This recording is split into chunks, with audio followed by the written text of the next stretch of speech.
Hello, folks. It's the 30th, almost Halloween,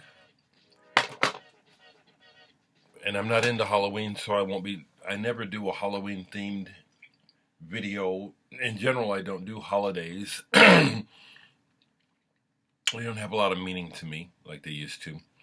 I want to acknowledge that I just received a package from a viewer who I don't know from England that really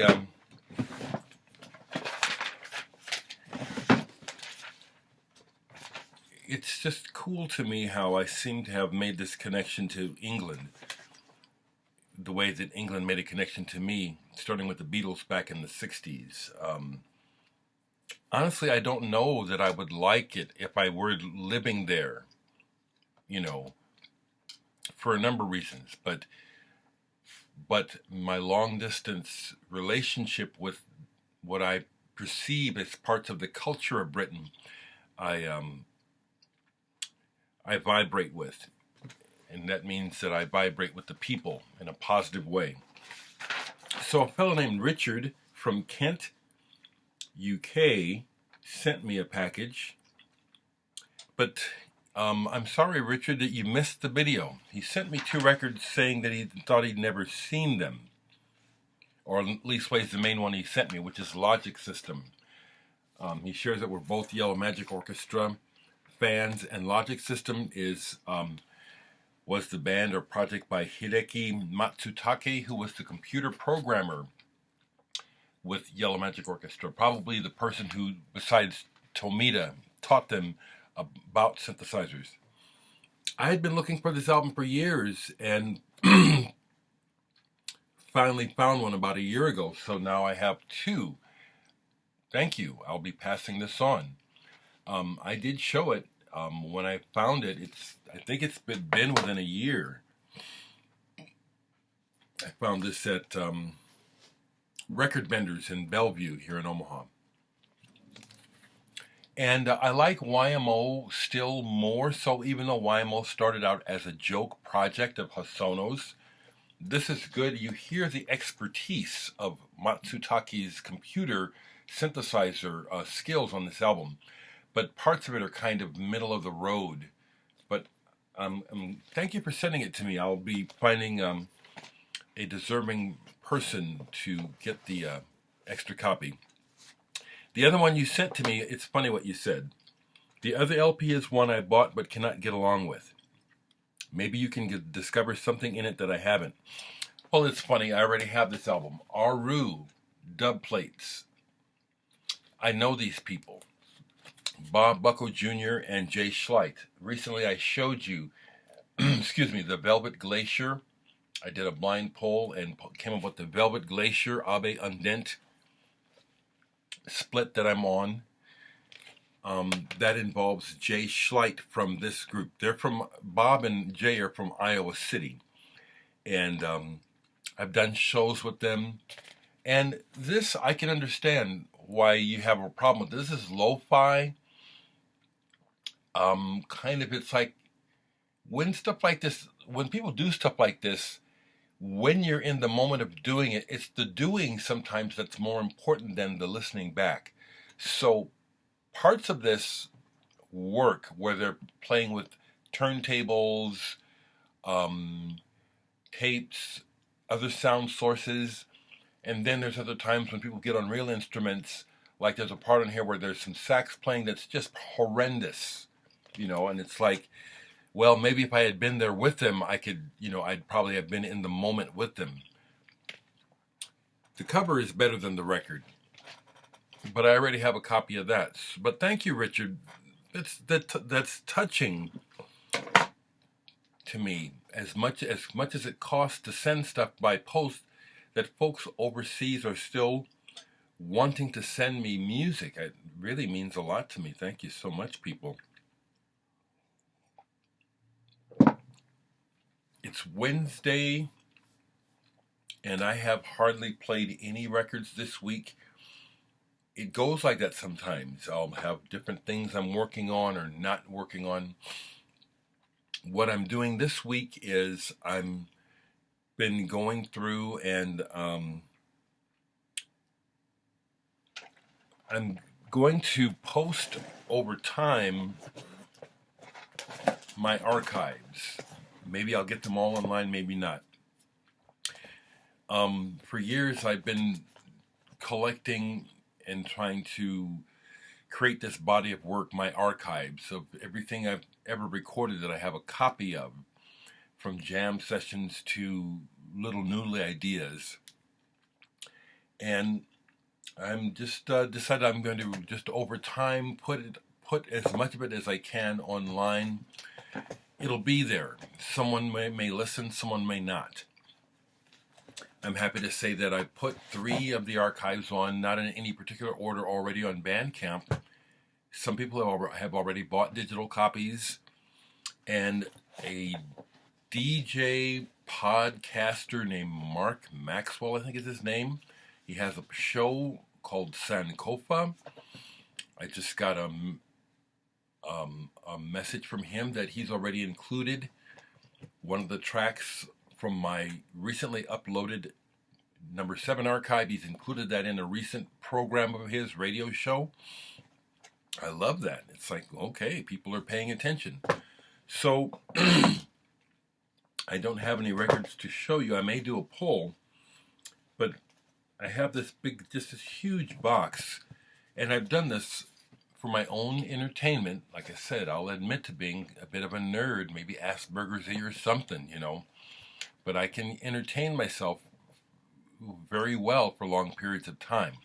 And so I make these, I've been making these CDs of my archives, just, and then here I use my collages, in part to make the covers. So I have all these things, works, and here's a works number 2. Here's one where before I used this graphic for Dereck 3, the album, was using it here for this one copy only CD, My Story. There's a picture of my surrogate son, or I don't know if you want to, no, I call him my son, David, back when he was a hard-headed teen getting into trouble, so you can see it.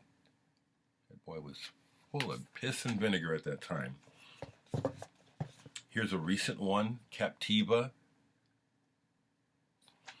I steal the art because I'm not selling it. When I sell stuff, I use my own art or art I have permission to use.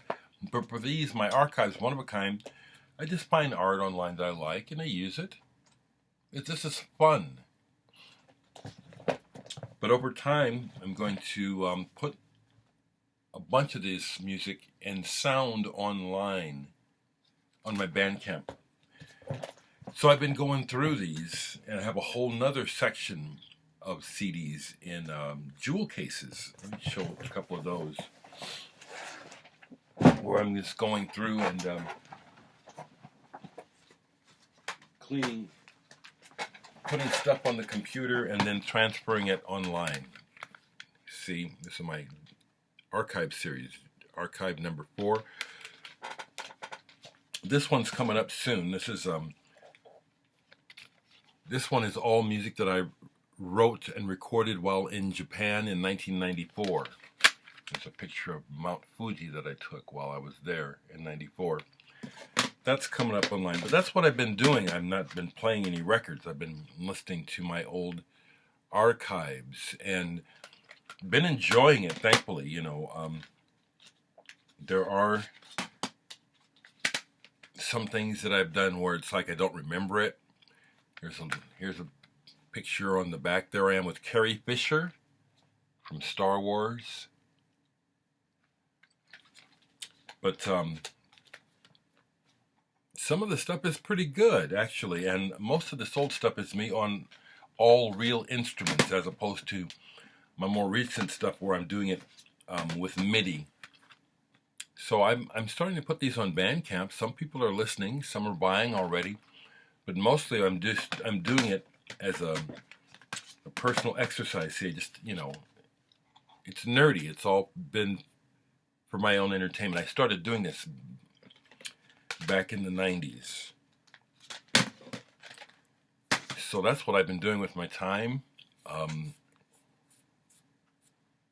I haven't listened to taxonomies again. This is kind of perplexing me. It's like I think I need to, almost like I think it'd be good to do something psychedelic, like some mushrooms, and listen to this, to try to open up what's going on here.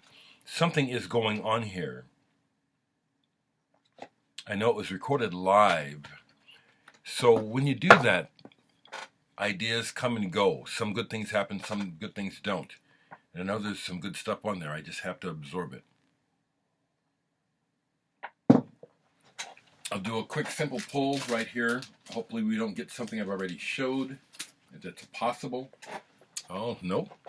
Judas Jump, Scorch. This was a band that was going to try and make a play for it. It had some players. Andrew Bound, Alan Jones, Trevor Williams, Henry Spinetti. I'd have to go look them up, but these guys have background. The Alan Bound, maybe. English bands, The Herd, bands like that. Something that goes back to the 60s and 70s. This is not prog. This is these guys were trying to make an album that could break through. It's good. It's a mixture of hard rock, rock and roll, and pop. Rock that has pop sensibilities. And just the way that the album is presented, these guys thought they had a chance. You know, the guys have a look, they had background, and they can play. This is good. Judas Jump, Scorch. So that's a winner. That's a winner. I'll do one more. I'll go straight down. Not straight down, but down and back over here. And hopefully it's not something we've already seen. And it's not. It's another one from the Art Lively label. I had mentioned this recently when I pulled an album by Andrea. This is another one that I took a chance on by a band called Mary Goes Round. Now, I'll have to play this to remind myself, but it was good enough to keep. I don't think it's goth. Post-punk is kind of only means anything in my head. It's a reference point for me. I'll have to play this, but it was good enough to keep, so this gets played today. I don't remember what it sounds like. I just received a nice letter from John M. And thank you for your support, John. And yeah, I'll send you a copy of Nice, but I need your address, okay? I still have yellow vinyl, but I also, like I said, I have it on black vinyl. Do you want a black vinyl copy? I haven't made an entry for the black vinyl on sale yet, but if you'd like to get a black vinyl copy for $10, for now, for today, use the link that I'm going to supply for the yellow, and just leave in the comment section, I want black. If I get any response like that today, I will make a blog entry so that you can buy the black vinyl on sale for $10. Frankly, if I could afford it, I would sell records all the time. I would make new records and sell them at $10 because it can still be done. But apparently that's not what man is about. Man is about, the bottom line is about the money, about the market. That's one of the reasons why I say gladly that I must be kind of Asperger's-y or some kind of not normal, because I just look at the world, the way the world operates, you know, and I just shake my head. I'm glad I'm not like that. I ain't normal. I'm not regular. No. My bottom line isn't money. My bottom line isn't the picture, making sure it looks right for other people. I don't believe half of what is running the narrative of this my nation or any others. You know, the lie of history, You know, the truth of the matter is that, yeah, the victors write the history, and history is full of lies. And I know that, and so I don't ascribe to that. I don't live by that lie like great majorities of people do. And why the world is so insane, and we have that all these mad criminals, dangerous criminals in power worldwide who have no intention of doing anything for the benefit of the people, but just for um, their own purposes, whatever those are. They're not good.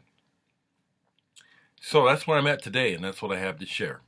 Thank you again, Richard from Kent, for sending me the records. Thank you.